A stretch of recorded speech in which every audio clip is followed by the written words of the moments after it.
Vamos continuar aqui o estudo de semana passada, mas antes vamos orar, agradecendo ao Senhor por mais um dia, pela vida.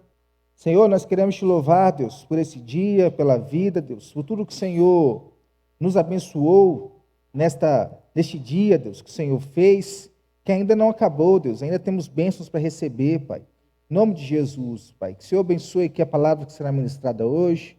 Abençoe minha saúde aqui, essa questão do meu pé, Pai, em nome de Jesus, o Senhor me ajude, Pai, a descobrir o que é isso, ajude a dona Lourdes, meu Pai, lá naquele hospital, meu Pai, os remédios que ela tem tomado, as pessoas que têm cuidado dela, Deus, obrigado pela disposição, Pai, da Ana Paula, do Rubens, da Mara, que tem ido lá também, Deus, né, algum familiar ali também, em nome de Jesus, Deus, que o Senhor possa confirmar essa possível alta essa semana, Deus, para que a família fique mais aliviada, ela venha para casa e venha, meu Pai, ali se recuperar totalmente dentro de sua casa, que é muito melhor, Deus. Em nome de Jesus, abençoe o nosso jantar de casais no sábado, meu Pai. Guarde cada pessoa que estará aqui, meu Pai, aqueles mais de 20 casais que estarão aqui, Deus. Em nome de Jesus, possam ser ministrados, não seja apenas um jantar, Deus, um momento para conversar, se divertir, comer, mas que seja um momento abençoador para todos que estarão aqui, meu Pai. Em nome de Jesus, meu Pai, nos abençoe para a honra e glória do nome do Senhor, Pai. Amém. Então vamos retornar aqui, só recapitulando um pouco o que nós vimos semana passada, né?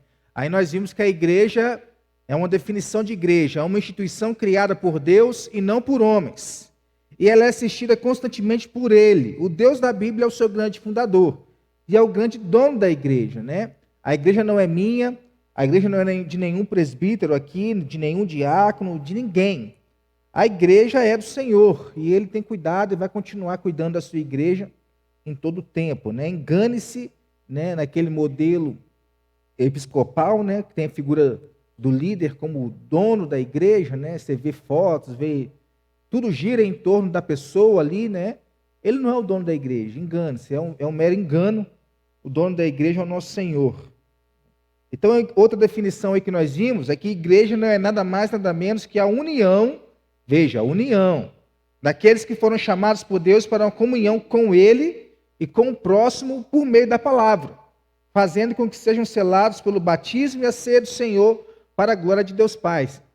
Nós vamos entender um pouco mais sobre isso daqui um pouco, que se trata o batismo e a ceia do Senhor. Papel, função da igreja, nós vimos que é o testemunho e o serviço. A quem? Aos de fora. Então, quando alguém chega aqui na igreja, ela tem que encontrar um ambiente acolhedor, um ambiente onde ela vai ser bem recebida, né? E aqui vai ser testemunhada a palavra de Deus para ela, né? E nós temos que servir a ela também, em nome de Jesus. São aspectos fundamentais que começam com uma visão correta da doutrina da comunhão dos santos, né? Não existe crente sozinho, não existe cristão que não deseje estar em comunhão com seus irmãos.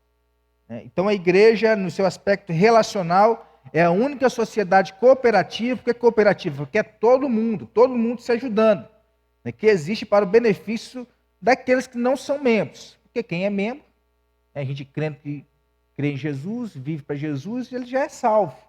Então nós precisamos nos relacionar com aqueles que não são membros da igreja.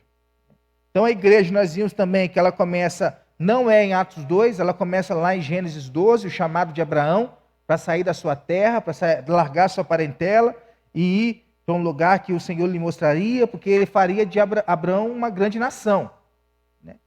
Aí ela teve o seu estabelecimento ali como nação a partir de Moisés, com o povo de Israel, e o seu descobrimento como igreja mesmo a partir do Pentecoste, a partir de Atos 2, se reunindo em torno de uma só pessoa, de uma só mensagem, em reuniões, orações e adoração, como nós podemos ver no livro de Atos. Nós também vimos que a palavra que define igreja no Antigo Testamento é kahal, né, que significa chamar, e também edirá, né, de indicar, ou encontrar-se, ou reunir-se num lugar indicado. Sempre tem essa tônica da reunião. Igreja é reunião. Já no Novo Testamento, a palavra para definir igreja é eclesia, que significa literalmente chamados para fora. É como nós podemos ver aí, né? E esse significado dessa palavra ela podia se subdividir em 4, sendo Uma reunião com o propósito de adoração, de comunhão. Sempre que isso acontecia, ali estava a eclesia, né, do Senhor. Uma igreja local descrevendo uma congregação local, focalizando quem? As pessoas. É por isso que a igreja, aquela ideia de igreja sou eu, não existe. Né? Cristãos em uma área geográfica. Lá no sul tem um grupo lá de 5 pessoas que são crentes. Lá tem uma eclesia, lá tem uma igreja. E o corpo de Cristo, no geral. Né? Aí nós vimos também os adjetivos que definem a igreja. Nós vimos alguns deles, vamos ver outros. Né? Só passar aqui de forma bem rápida. Ó.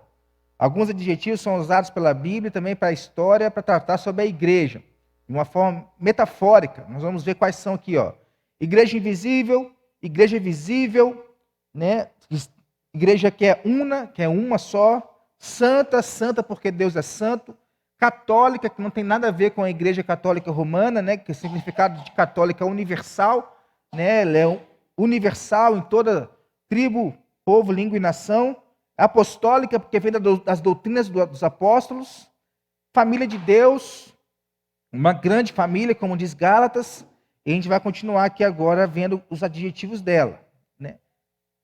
Corpo de Cristo, esse aqui talvez seja o mais conhecido, né? Que as pessoas mais costumam falar. Né? Que é uma única metáfora do Novo Testamento que não tem base no Antigo.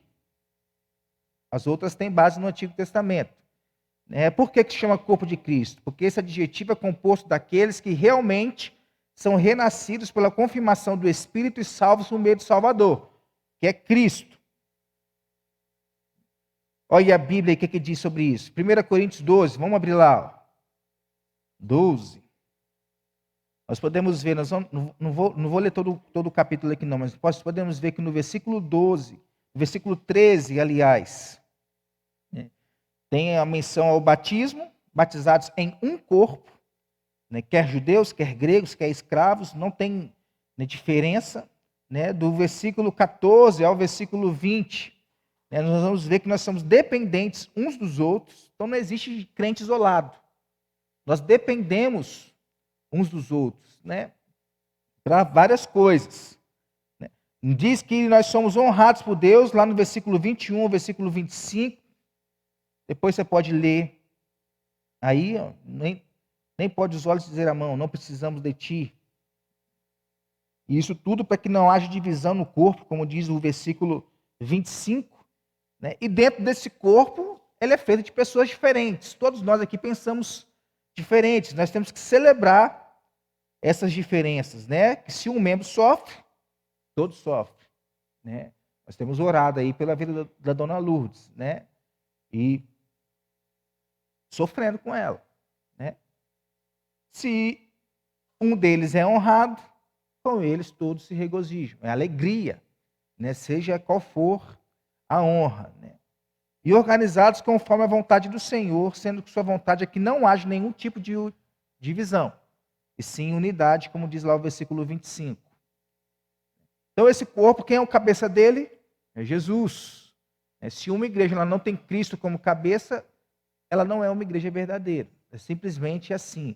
Né? É um monstro de 2 cabeças. Né? Pega aí uma tentando lutar com a outra. Né? E é a unidade no cabeça que define a unidade do corpo, trazendo o ânimo à saúde espiritual de seus membros. Então esse é o corpo de Cristo. Outro adjetivo, rebanho e aprisco. O que isso significa? Os cristãos são conhecidos como ovelhas.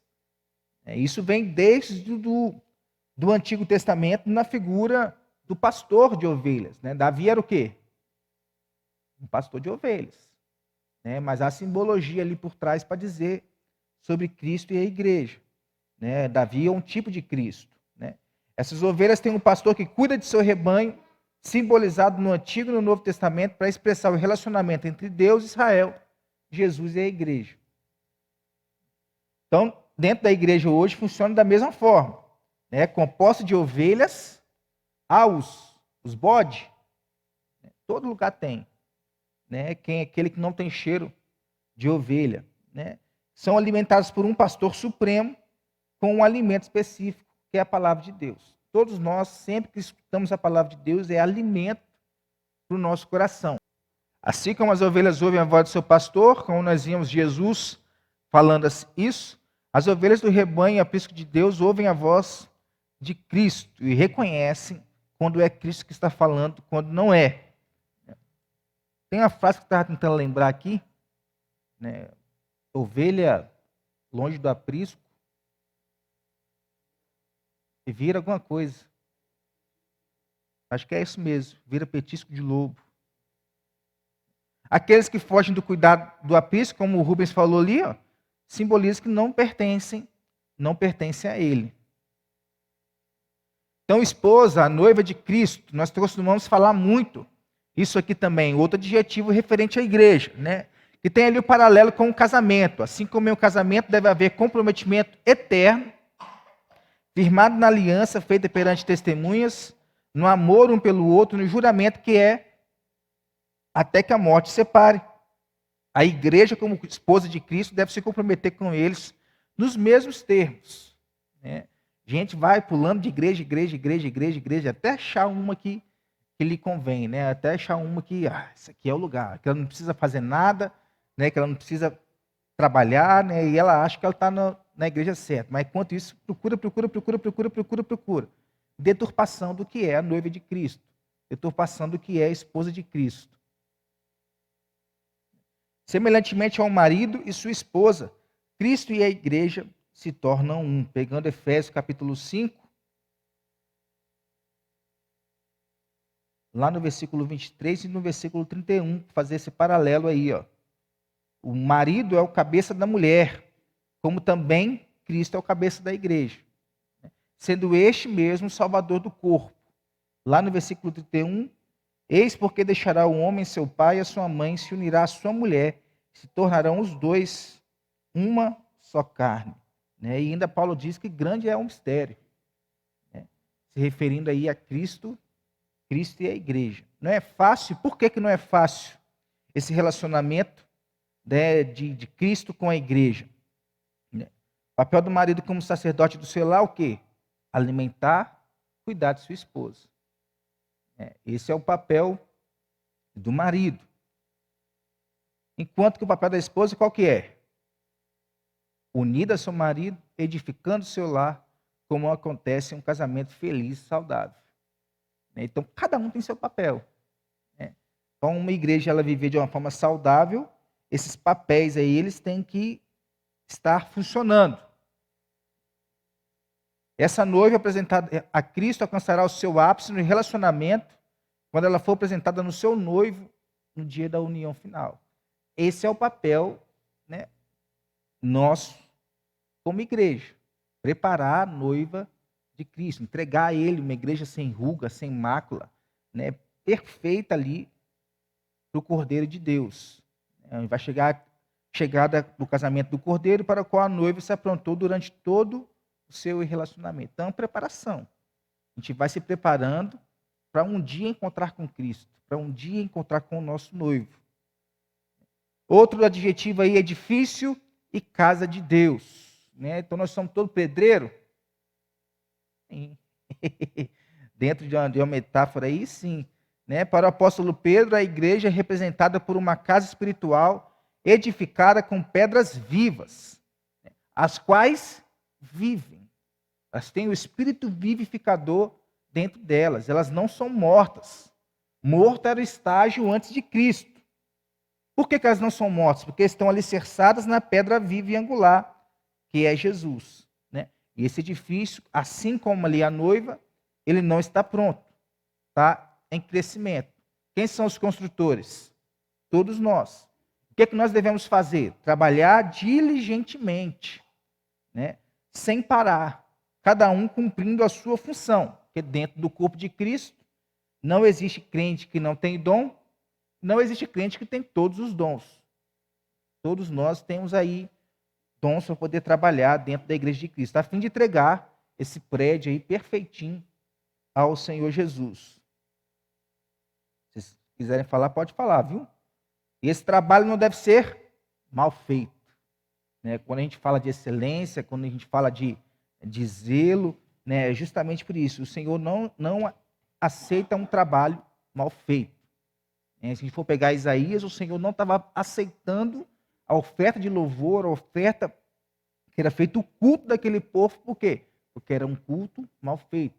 A vida delas era vivida de uma forma mal feita, né? E sim com os melhores esforços, visando a glória de Deus. Tudo que a gente for fazer. Né? Esses dias eu via, estava postando, editando o vídeo do pastor Felipe, que deu uma aula aqui, e falou: você tomou banho hoje? Para vir para a escola bíblica? Aí ele falou: até no banho você tem que lembrar que o seu banho é para a glória de Deus. Então tem que tomar banho direitinho. Lavar lá, mesmo no frio, tem que tomar banho. Já tomei meu hoje, só amanhã agora.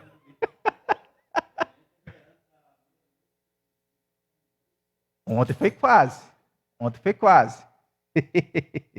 Mas tomei com uma aguinha quente.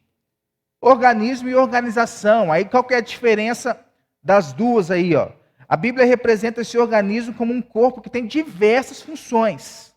Todos nós temos, cada um tem a sua função, né? Então ele não pode ser confundido com uma organização, mas sim um organismo, no qual, como nós vimos lá em 1 Coríntios 12, há dependência entre seus membros, assim como um corpo no qual a cabeça é Cristo. É o olho no seu lugar, o braço no seu lugar, as pernas no seu lugar e todo mundo trabalhando em prol do corpo.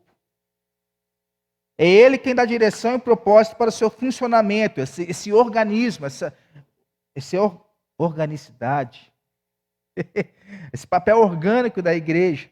E cada vez que o corpo é transformado, novas criaturas vão se formando em Cristo. É o papel do discipulado, é o papel de fazer discípulos. E assim o organismo, o corpo, ele vai ficando mais forte e honroso. Quanto mais gente, né, mais forte fica o corpo. Mas cada um tem que cumprir sua função. Né? Não é porque tem muita gente que as coisas são perfeitas. É cada um fazendo o seu papel. O difícil é esse, né? Na igreja nós temos pouca gente para poder trabalhar e muita gente para poder falar. Para falar são muitos, para trabalhar são poucos. E é por isso que o corpo ele vai tendo as suas deficiências. Cada membro funciona e se associa com outros membros, assim como uma organização em que os vários dons individuais são exercidos. Organização por quê? Porque tem sua organização. Tem o pessoal da sonoplastia, tem o pessoal do louvor, tem o pessoal do ensino, tem o pessoal do Ministério Infantil. Isso tudo é uma organização, né? Tem gente que não gosta dessa palavra, né? A igreja é uma empresa, né? É como se fosse uma empresa, né? Vai além do CNPJ. Vai além do CNPJ. É o papel, o organismo dela. É como se fosse realmente uma empresa.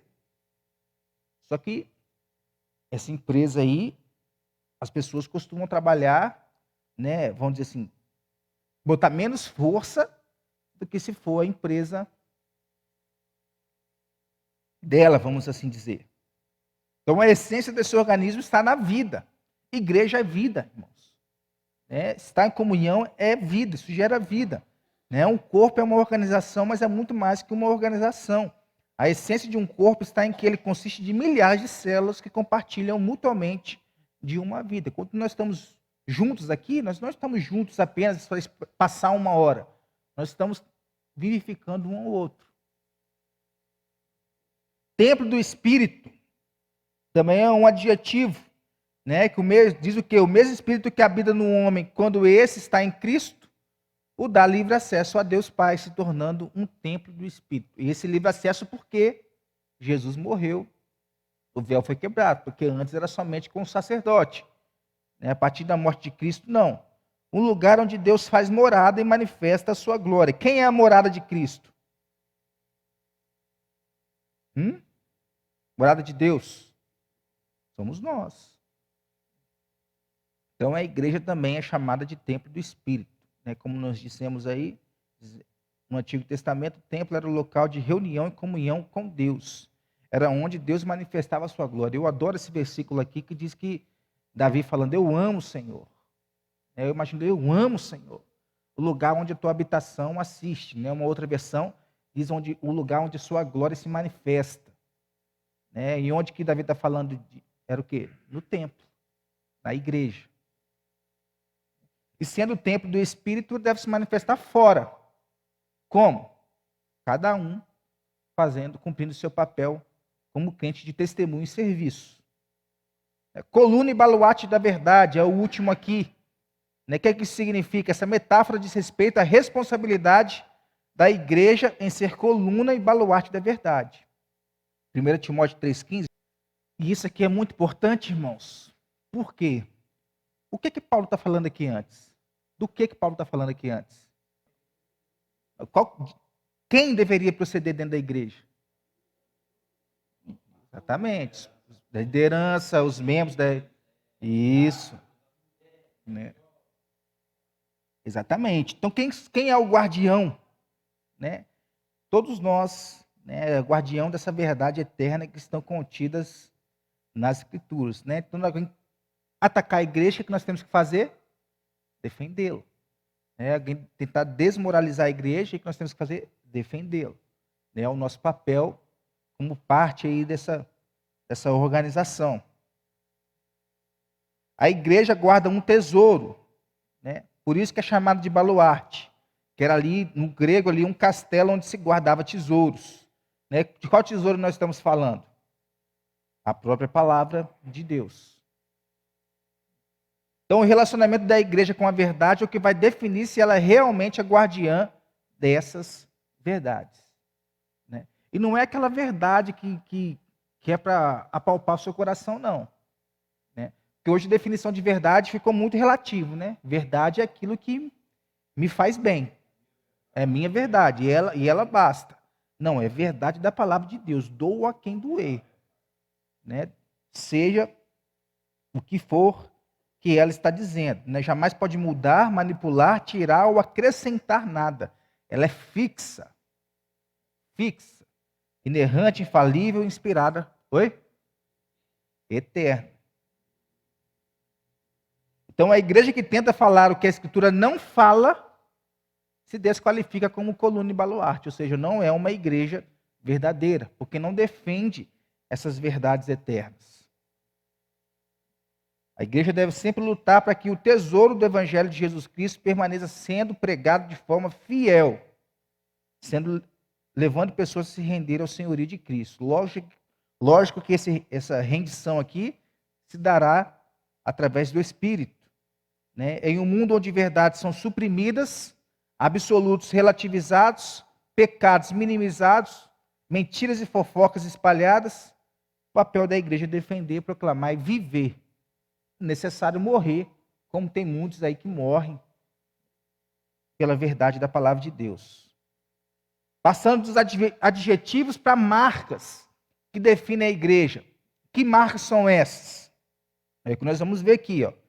Várias definições durante a história foi dada para definir qual seria a igreja verdadeira e a igreja que não é verdadeira. Essa foi uma das lutas aí dos reformadores. Né? Roma não reconhecia as igrejas protestantes como autênticas. Por quê? Porque não andava de acordo com o que eles achavam que era correto. Hoje em dia é assim. Mandei Falei lá para o Luiz Felipe, que vai passar suas férias aqui. Mandei o que vai ser falado, né, durante o mês da igreja. Né? Aí ele falou, pastor, procurei aqui conversar com os seminaristas aqui do 4º ano, Vaso. Né? Esse autor aí que o senhor está passando, está usando aí, ele não é muito bem visto, não. Dizem que ele é herege, que isso e aquilo, né? É de acordo com a verdade deles, que definem, né? Se não for certo, se não for do jeito deles, não é verdade. Né? Isso em palavras e em pessoas. Lá no Instagram, eu estava vendo esse dia da Igreja Presbiteriana de Pinheiros, que é uma igreja maravilhosa. Né? Perguntaram para o pastor Arival por que a igreja de Pinheiros tinha se corrompido. Né? Que tinha lá abandonado a tradição da igreja, as confissões da igreja. Né? Eu fui lá e respondi, isso aí deve ser um seminarista que está na jaula aí do seminário, e se não for do jeito dele, não é o jeito correto.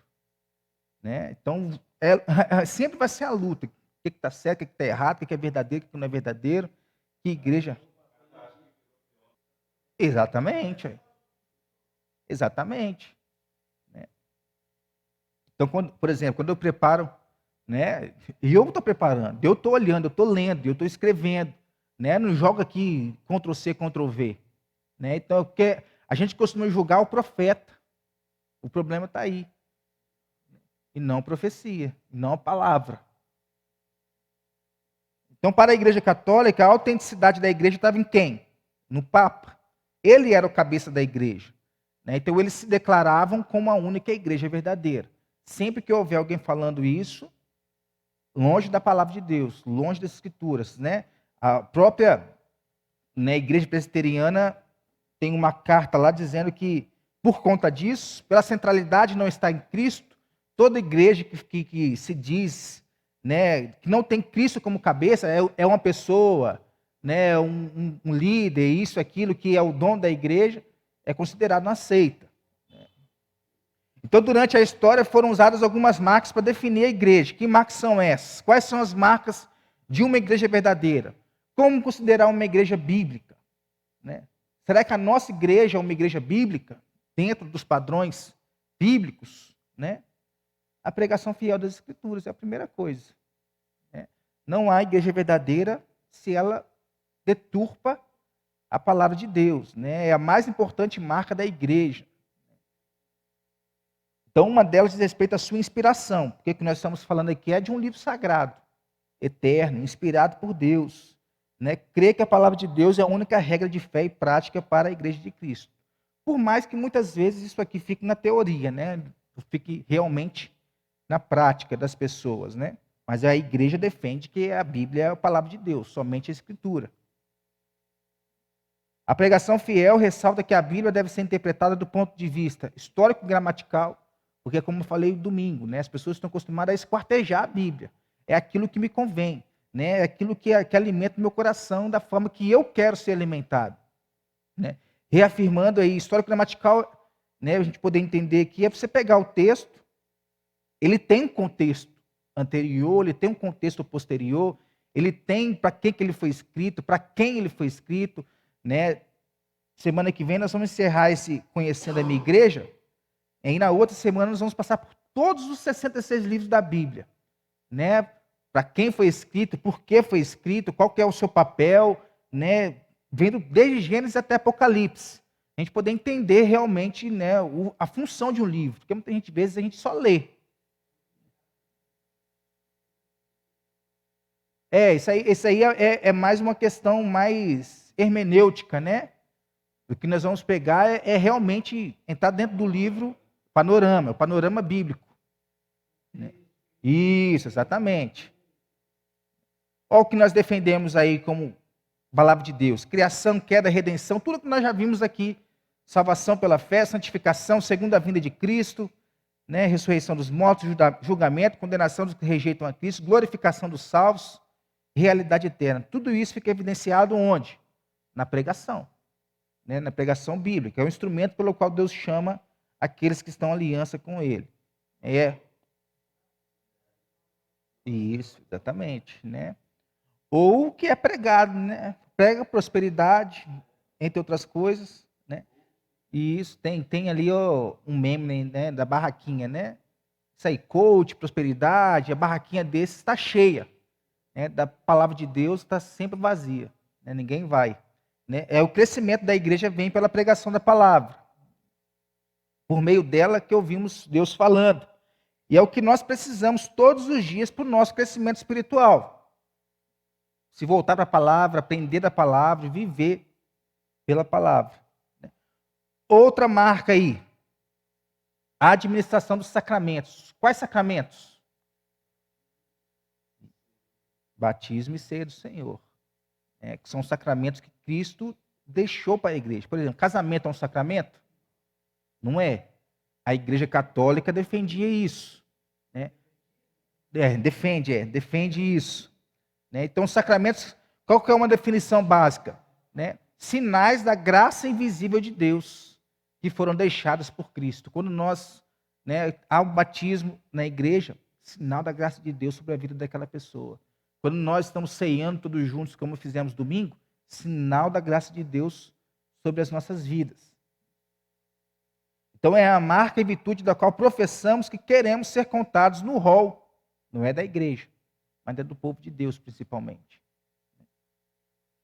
Então, no caso do protestantismo, o Senhor deixou apenas 2 sacramentos, o batismo e a Santa Ceia. Se não me engano, a Igreja Católica são 7 ou 8.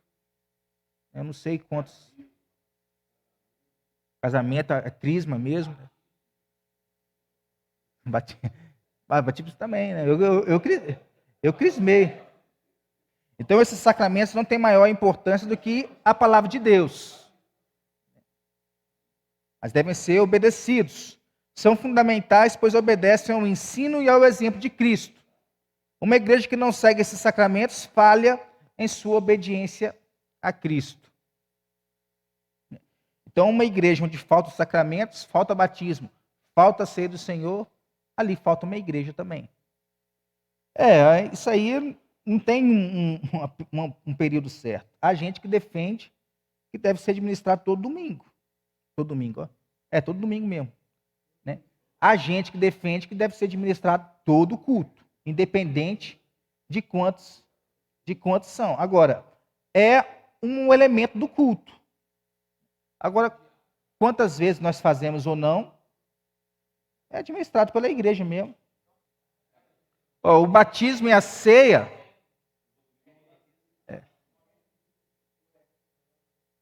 E tem até a roupa, né, para ir na igreja, né? Então, isso. O batismo ele não é salvífico, nem a ceia, mas identifica que um indivíduo ele foi salvo. Então, o batismo representa o quê? Aceitação do evangelho, libertação do pecado, purificação moral e porta de entrada na igreja. A ceia. Né? A fidelidade da igreja está ligada ao ritual do batismo, como nós vimos aí. Né? No batismo, o crente diz à igreja: eu creio em Cristo, estou colocando a velha vida de lado e viverei uma vida com Cristo. É isso que nós declaramos aqui no batismo. E isso. Agora, olha como que não salva. Vocês conhecem alguém que foi batizado, mas que hoje não está na igreja, né? Batismo. Profissão de fé também. É que na nossa igreja, tirando o caso em que da criança, né, do filho da aliança, né, as pessoas que se convertem já são as duas coisas juntas, né? Batismo e profissão de fé. Já o papel da Santa Ceia é ensinado nas Escrituras como um pacto que dá testemunho da participação do crente com a morte e o sangue de Cristo. É o que a Bíblia diz, nós somos coparticipantes. Então, toda vez que nós ceiamos, nós estamos professando essa coparticipação nos sofrimentos de Cristo.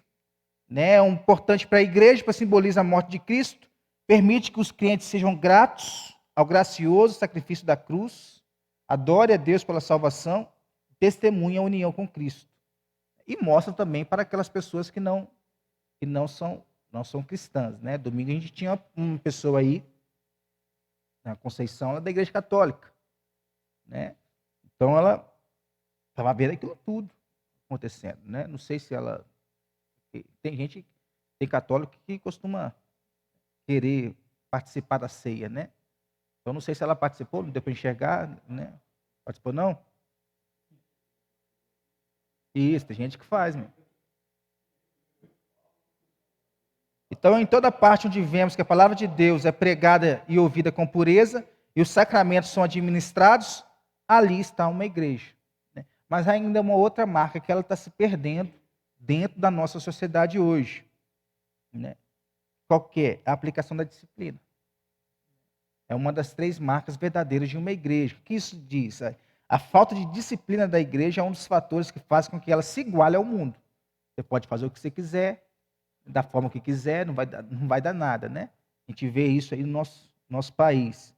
Então, ela é o elo para que não haja na igreja nada que passe ao nome de Deus alguma vergonha. A pessoa fala assim, mas eu não devo nada para ninguém. Deve sim. Exatamente. Exatamente. Isso. Então, a igreja que exerce a disciplina em seu seio traz a este membro a segurança de que ele está sendo Isso aqui, o que serve a disciplina? Cuidado por Deus e pela igreja. E é para o seu crescimento, para o seu desenvolvimento. Normalmente não encara, né? Não se deve negar que a disciplina é extremamente necessária para a própria vida cristã. Nesse exemplo aí de Mateus 18, o Senhor nos diz lá: o que você tem que fazer? Se o irmão pecou contra ti, vai até com ele. Ah, não aceitou. Vai de novo, chama mais gente. Não aceitou, traz para a igreja. Se ele não aceitar, disciplina nele. Isso. Então, um membro disciplinado pode ver em si mesmo a seriedade do seu pecado, a preservação da sua pureza e o testemunho da igreja. E ele realmente se arrependeu de forma amorosa. Tem que haver isso aqui, arrependimento. Né? Tempo de disciplina. É isso aqui que diz. É o arrependimento. E é a vivência cristã dele que ele vai se mostrar se ele realmente se arrependeu ou não. Então não existe um tempo cravado, né? A pessoa... Exatamente, é o papel. O Paulo tocou nesse assunto do amor, exatamente onde entra essa marca prática da igreja aqui, por exemplo. Né? Além das marcas que definem a igreja, se é verdadeira ou não, há marcas que estão implantadas dentro dela. Então, por exemplo, uma igreja deve ser amorosa. Mas não é somente com aquele que foi disciplinado. É amorosa em geral. Né? Uns com os outros. Né? Então, o amor é que define a unidade. Uma unidade baseada no amor eleva o patamar de uma igreja em seu relacionamento uns com os outros. Há uma igreja aí, agora as pessoas estão usando cada nome, né? Chama Igreja do Amor. Né? Aí você fica imaginando, será que lá realmente é dessa forma, né? Todo mundo se ama, todo mundo... Então, o amor é a característica motivadora da igreja. Por que vocês estão aqui? Amor ao Senhor. Por que eu estou pregando? Amor ao Senhor. Né? Se manifesta em seu amor na própria igreja. Então a igreja é o que também? Separada do mundo. Chamada para fora. Né? Exatamente isso. Ela vive para a glória de Deus e não deve se igualar ao mundo, por mais que tenha muitos aí que estão se igualando ao mundo, em suas culturas, emoções e rivalidades, tipos de compromisso. Se o nosso tipo de compromisso ele é feito de qualquer jeito com a igreja, isso demonstra que nós não fomos separados do mundo. Mas demonstra que nós estamos iguais às pessoas que estão no mundo, que se comprometem assim de qualquer forma, seja como que for. No casamento, no trabalho, nas relações públicas. E também uma grande vocação missionária. 1 Tessalonicenses 1,8. Esse está muito legal. Porque de vós repercutiu a palavra do Senhor, não só na Macedônia e Acaia, mas também por toda parte se divulgou a vossa fé para com Deus, a tal ponto de não termos necessidade de acrescentar coisa alguma. De vós quem que Paulo está falando aqui? Dos Tessalonicenses, da igreja de Tessalonicenses. Né? Então por que ele diz que não tem a necessidade de acrescentar nada? Porque eles estavam fazendo o seu papel de forma correta, né? Falando direitinho de Cristo. Então a igreja ela não possui uma missão, mas ela é uma missão. Não só na Macedônia, está falando aí, Macedônia, Acaia e por toda parte. Então, se nós perdemos isso, nós perdemos a igreja. Não há adoração sem missão, não há vida sem missão, não há nada sem missão. A igreja missionária é aquela que prega Cristo crucificado a partir do mundo de Deus e uma correta hermenêutica do contexto social onde a igreja está inserida. É o chamado para fora, é o fazer diferença lá fora, é o pregar, é o falar, anunciar a Cristo. Quando o pastor Felipe pediu para a gente fazer lá no dia 17, ali na Praça da FEBEM, ele queria fazer de tarde. Eu falei, não, de tarde não tem ninguém lá. Faz de manhã, o pessoal ouvir. Né? A palavra de Deus sendo pregada, o que vai ser feito lá, né? E aí de manhã que é a muvuca. Então outras marcas aí podem ser numeradas, né? Oração, igreja que não ora, não adora. Testemunho, adoração, serviço, comunhão, governo bíblico, santidade, cuidado pelos pobres também não é obrigação da igreja, mas faz parte do trabalho da igreja. Então, uma igreja verdadeira, por meio de suas marcas, transforma pessoas que foram rejeitadas, humilhadas, viviam solitárias, inundadas em seus próprios pecados, em pessoas que professam sua fé em Jesus a partir de um encontro com Ele. Talvez é o seu caso.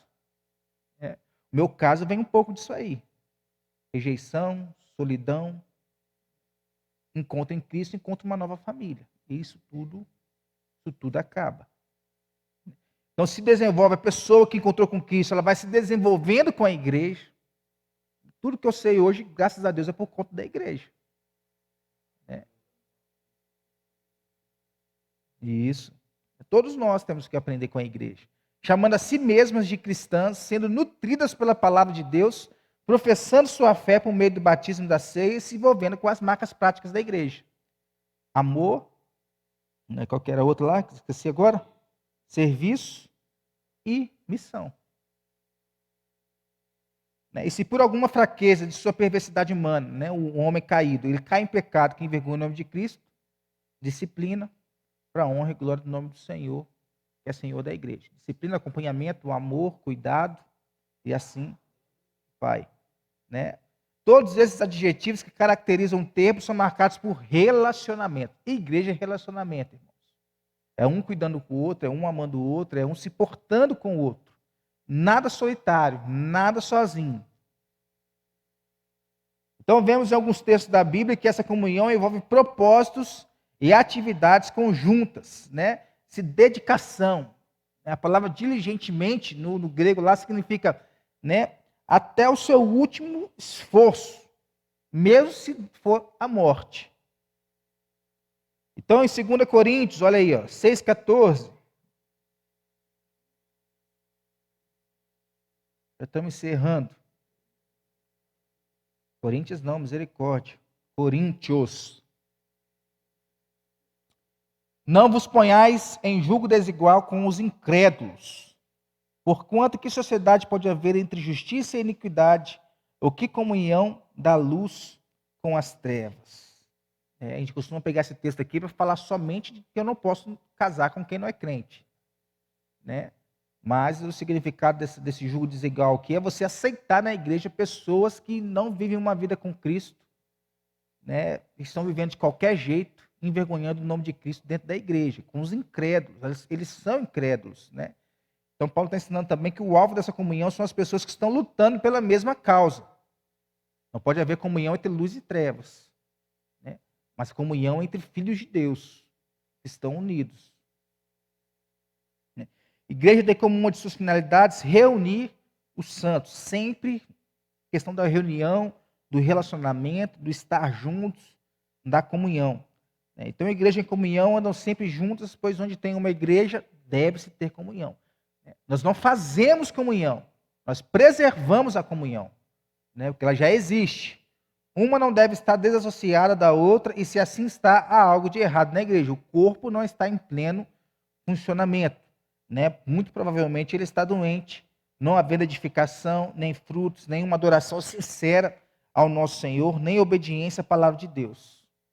Então a igreja é o ambiente da comunhão, é onde nós devemos estar, em nome de Jesus. Que Ele nos abençoe a amar a igreja, cuidar da igreja, transformar a realidade da igreja para a honra e para a glória do nome de Deus.